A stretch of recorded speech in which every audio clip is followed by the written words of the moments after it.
بسم اللہ الرحمن الرحیم۔ السلام علیکم ناظرین، میں ہوں آپ کا ہوسٹ آفتاب نذیر اور آپ دیکھ رہے ہیں ویژن پوائنٹ۔ ناظرین کرام، حال ہی میں شنگھائی کانفرنس ہوئی، خطے کی تیزی سے بدلتی ہوئی صورتحال اور 2 دن قبل حماس کے رہنما یحییٰ السنوار کی شہادت، اس کے کیا اثرات مرتب ہوں گے، ریجن پہ کیا اثرات مرتب ہوں گے، معاشی کیا اس کے اثرات مرتب ہوں گے، اس کے ساتھ ساتھ پاکستان میں 26ویں آئینی ترمیم کے حوالے سے ایک شور و غوغا ہے، کیا ہونے جا رہا ہے؟ اس سلسلے میں آج ہم نے اپنے اسٹوڈیو میں دعوت دی ہے پاکستان کے مایہ ناز سپوت، سابق ممبر صوبائی پنجاب اسمبلی، سابق پارلیمانی لیڈر پاکستان رائے حق پارٹی، ہر دل عزیز شخصیت جناب مولانا معاویہ اعظم صاحب کو۔ مولانا صاحب بہت شکریہ، آپ ہمارے اسٹوڈیو میں تشریف لائے، کیسے مزاج ہیں آپ کے؟ جی الحمدللہ بالکل خیریت، اللہ کا شکر۔ اچھا مولانا، ابھی پہلے ہم حماس سے کے جو رہنما ہیں وہ شہید ہوئے حال ہی میں، وہاں سے شروع کرتے ہیں۔ فلسطینی مزاحمت کیا یحییٰ السنوار کی شہادت کے بعد رک جائے گی؟ اس کے کیا اثرات مرتب ہوں گے؟ دیکھیں، یحییٰ السنوار کی شہادت کسی نے بہت ہی خوبصورت جملے میں ساری بات سمجھا دی۔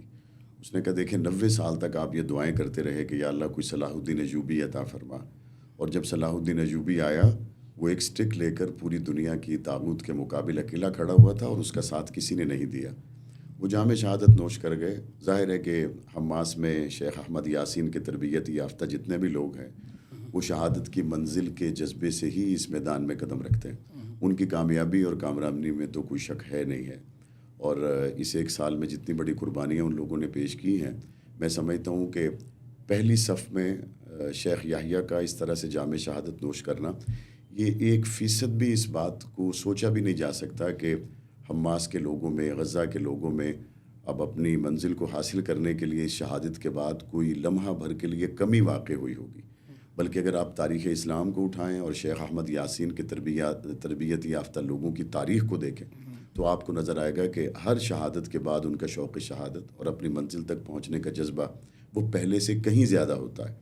تو گو کہ ابھی ان کے نئے لیڈر کا اعلان نہیں ہوا، میرا خیال ہے کہ فی الحال شاید خالد مشعل ہی اس کی رہنمائی کر رہے ہوں گے، لیکن مجھے امید سے بڑھ کر یقین ہے کہ جس کے سر پر بھی اس ذمہ داری کو رکھا جائے گا اس کے جذبات اسماعیل ہانیہ سے اور شیخ یحییٰ سے یقیناً زیادہ ہی ہوں گے، کم نہیں ہوں گے، چونکہ یہ ایک ایسی تحریک ہے۔ مفتی تقی عثمانی صاحب نے ایک خوبصورت بات کہی تھی، اور ہمارا اور غزہ میں رہنے والے ہر مسلمان کا یہی مطالبہ ہے کہ ہم عورتوں اور بچوں کا قتل عام بند کروانا چاہتے ہیں۔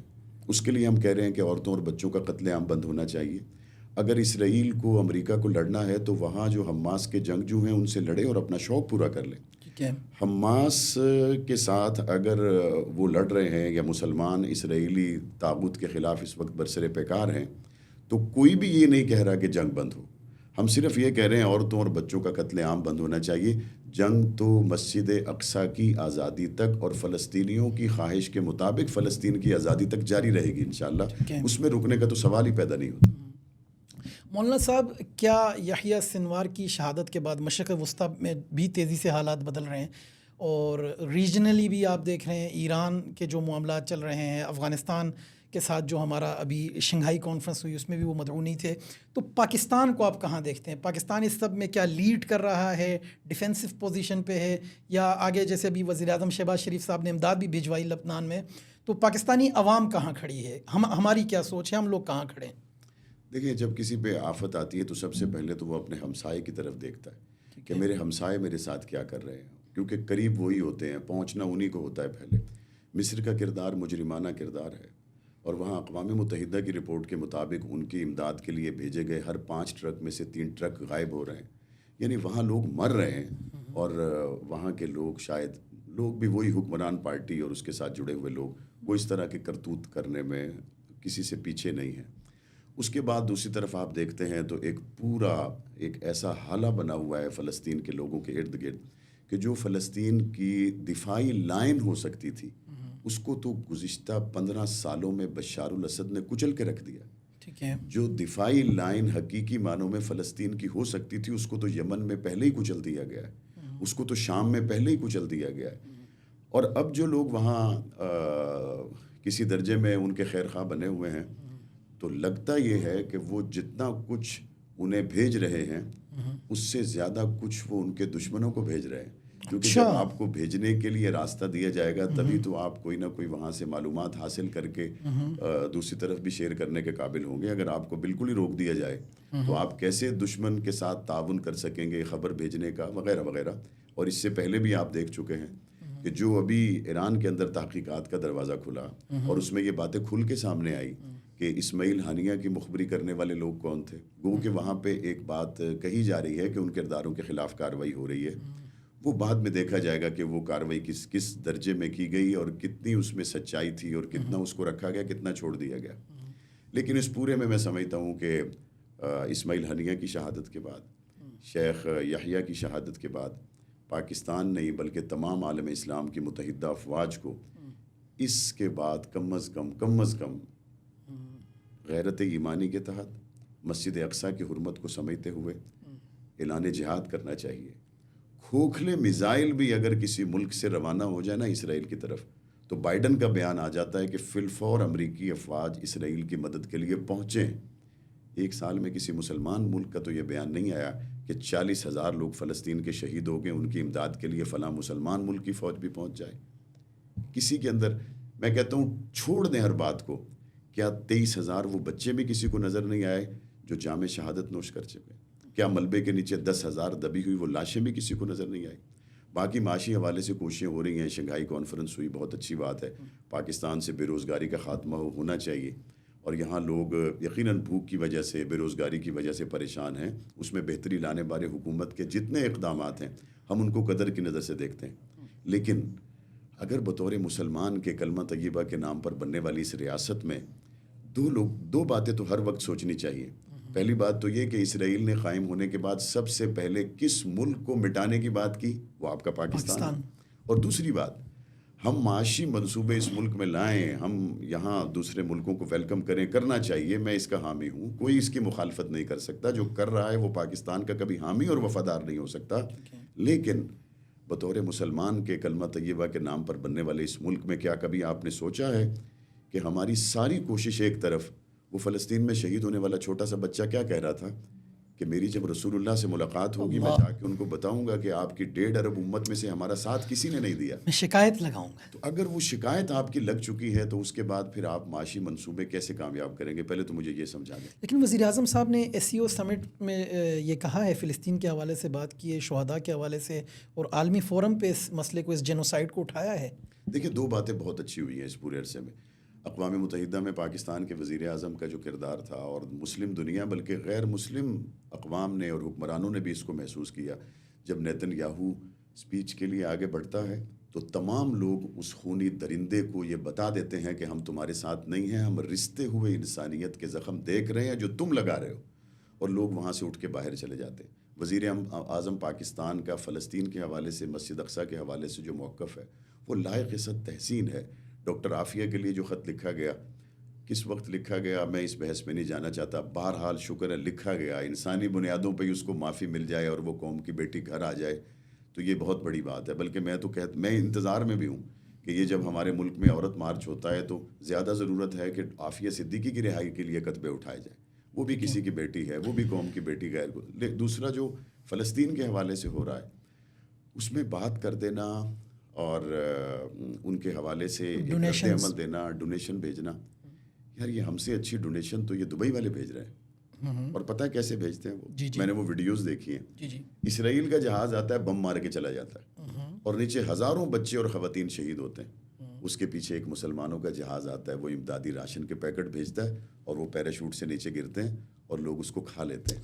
آپ کو کیا لگتا ہے کہ وہ راشن اٹھا کر کھانے والے فلسطینی یہ نہیں سوچتے ہوں گے کہ یہ صرف مجھے اس وقت تک زندہ رہنے کے لیے امداد دی گئی ہے جب تک پچھلا جہاز آ کے میرے سینے پہ بم نہ مار دے؟ آپ صرف لوگوں کو زندہ رکھنے کے لیے جہاز وہاں سے گزارتے اور ان کے لیے راشن گرا کے چلے جاتے ہیں. یار جس جہاز میں ان مظلوموں پر بم گرا کے قتل کیا گیا ہے, کیا تمہارے جہازوں میں راشن کی بجائے ان کا بدلہ لینے کی طاقت نہیں ہے؟ بالکل ٹھیک مولانا صاحب, لیکن اس میں ایک یہ بھی ہے کہ اس وقت پاکستان اسٹریٹجکلی دیکھ لیں یا جغرافیائی طور پہ جس خطے میں واقع ہے, ہمیں چاروں طرف سے دشمن کا سامنا ہے. سوائے چین کو چھوڑ کے آپ باقی تینوں سرحدیں دیکھیں, افغانستان سے, ایران سے, ہندوستان سے ہمارے لیے مسائل ہیں. بلوچستان میں ٹربل ہے, وانا وزیرستان وغیرہ میں آپ کے پی کے حالات دیکھ رہے ہیں، تو پاکستان اس وقت اپنا جو کردار ادا کر سکتا ہے، ہم تو خود ایک دفاعی لائن پہ کھڑے ہوئے ہیں، تو پاکستان اس سے بڑھ کر اور کیا کرے؟ دیکھیں میں یہ سمجھتا ہوں جتنا ہم کر رہے ہیں نا، ایک تو میں یہ نہیں کہہ رہا کہ یہ نامناسب ہے، یہ صحیح کر رہے ہیں، اچھا کر رہے ہیں. میں ایک حدیث سناتا ہوں، اس کی بنیاد پر یہ بات سمجھنا بہت آسان ہو جائے گا. اللہ کے رسول صلی اللہ علیہ وسلم نے ایک درخت سے 2 مسواکیں توڑی، ایک بہت اچھی تھی، ٹھیک ٹھاک تھی، اور ایک کمزور تھی، ذرا ٹیڑھی سی تھی. تو وہ جو ٹیڑھی والی کمزور تھی وہ حضور علیہ السلام نے خود رکھ لی، اور جو ٹھیک تھی وہ حضور علیہ السلام نے ساتھ والے صحابی کو دے دی. اس نے عرض کی یا رسول اللہ میں چاہتا ہوں کہ یہ آپ رکھ لیں اور دوسری مجھے دے دیں. حضور علیہ السلام نے فرمایا جس طرح تم یہ چاہتے ہو نا کہ تم وہ مجھے دے دو اور یہ کمزور خود رکھ لو، اسی طرح میں چاہتا ہوں کہ میں تمہیں اچھی دے دوں اور کمزور میں خود رکھ لوں. سبحان اللہ. آپ نے نہیں دیکھا کہ ٹھیک ہے ہمارے معاشی حالات خراب ہیں، آپ نے اس سال میں ان بچوں کو نہیں دیکھا جنہوں نے پیٹ پہ پتھر باندھے ہوئے؟ آپ نے اس سال میں کیا چیتھڑے اڑتے ہوئے وہ خواتین اور بچوں کو اور ملبے کے نیچے دبی ہوئی 10,000 لاشوں کو نہیں دیکھا؟ بالکل ہمارے معاشی حالات خراب ہیں، لیکن مجھے یہ بتا دیں کہ اگر فلسطین کے لوگ ایٹمی قوت بننے والے ملک پاکستان سے امید نہ لگائیں تو بتاؤ کس سے امید لگائیں؟ کلمہ طیبہ کے نام پر وہ لوگ مارے جا رہے ہیں، اور کلمے کے نام پر بننے والے ملک سے اگر فلسطین کا بندہ امید نہیں لگائے گا تو بتاؤ کس سے امید لگائے گا؟ ہم کر رہے ہیں، بہت اچھا کر رہے ہیں، لیکن میں صرف حضور علیہ السلام کی جو حدیث میں نے سنائی ہے اس کو سامنے رکھ کے یہ کہنا چاہتا ہوں، خدا نہ خواستہ ہمارے اوپر وہ وقت آ جائے جو اس وقت فلسطین کے اوپر ہے، اور ہم فلسطین کے لیے صرف اتنا ہی کر رہے ہوں، ہم فلسطین کے لوگ یا دنیا کے اسلامی ممالک ہمارے لیے اتنا ہی کر رہے ہوں جتنا اس 1 سال میں ہم نے ان کے لیے کیا ہے. اگر آپ مطمئن ہو جائیں گے تو میں بھی مطمئن ہو جاؤں گا. ایک کوئک نوٹ پہ سوال پوچھتا ہوں پھر ہم بریک کی طرف جاتے ہیں. مولانا صاحب کہ اگر پاکستان کی فوج، پاکستان آرمی نہ ہوتی تو کیا یہ حالات پاکستان کے نہ ہوتے جو آج شام، یمن، افغانستان، عراق، لبنان اور فلسطین کے ہیں؟ 100% ہوتے. یعنی آپ دیکھیں کہ جن ملکوں کی آپ نے ابھی نام لیا ان ملکوں کی افواج صحیح طور پر ادراک نہ کر سکی اور اس کے سدباب کے لیے بہتر منصوبہ بندی نہ کر سکی، اور وہ ملک آج ایک ایسی دلدل میں دھنس چکے ہیں دوبارہ ان کا نکلنا ممکن نہیں ہو رہا. پاکستان نے اگر یہاں اپنی خارجہ پالیسی اور خطے کی صورتحال کو سامنے رکھ کر بہتر فیصلے کیے ہیں تو میں سمجھتا ہوں کہ جس ملک کے ذریعے دنیا میں زہر پھیلا ہے، بدامنی پھیلی ہے، اس کا زیادہ حصہ تو آپ کے ملک کے ساتھ لگتا ہے. اگر آپ یہاں پہ محفوظ ہیں تو اللہ کا شکر ادا کریں کہ یہاں بہت سے ایسے اقدامات کیے گئے اور بہت سی ایسی دین پسند لوگوں نے قربانیاں پیش کی جس کے نتیجے میں پاکستان آج ان حالات سے دوچار نہیں ہے جن حالات سے دوسرے ممالک دوچار ہیں. لیکن یہ بھی اپنی جگہ پر ہے کہ پاکستان ان 75 سالوں میں وہاں تک بھی نہیں پہنچا جہاں تک اس کو پہنچنا چاہیے تھا. یہ بھی ایک ڈیبیٹ ہے، لیکن بہرحال اس ملک کے امن کو قائم رکھنے میں، اس ملک کی سرحدات کو، نظریاتی اور جغرافیائی سرحدات کو محفوظ رکھنے میں، اور مستقل دوسری طرف سے آنے والے سیلاب کے مقابل یہاں پہ جو ہمارے عسکری اداروں کی طرف سے اور ملک دوست دیندار طبقے کی طرف سے اور دوسرے طبقے کی طرف سے جو کردار ادا کیا گیا وہ بھی لائق ست تحسین. بہت شکریہ. ناظرین کرام، آپ نے دیکھا مولانا صاحب نے عالمی حالات پر روشنی ڈالی. لیتے ہیں ایک چھوٹا سا بریک اور اس کے بعد مولانا صاحب سے ڈومیسٹک یعنی پاکستان کی جو سیاست ہے اس پر، بالخصوص پنجاب کالج واقعہ اور آئینی ترامیم پر بات کرتے ہیں. دیکھتے رہیے ویژن پوائنٹ.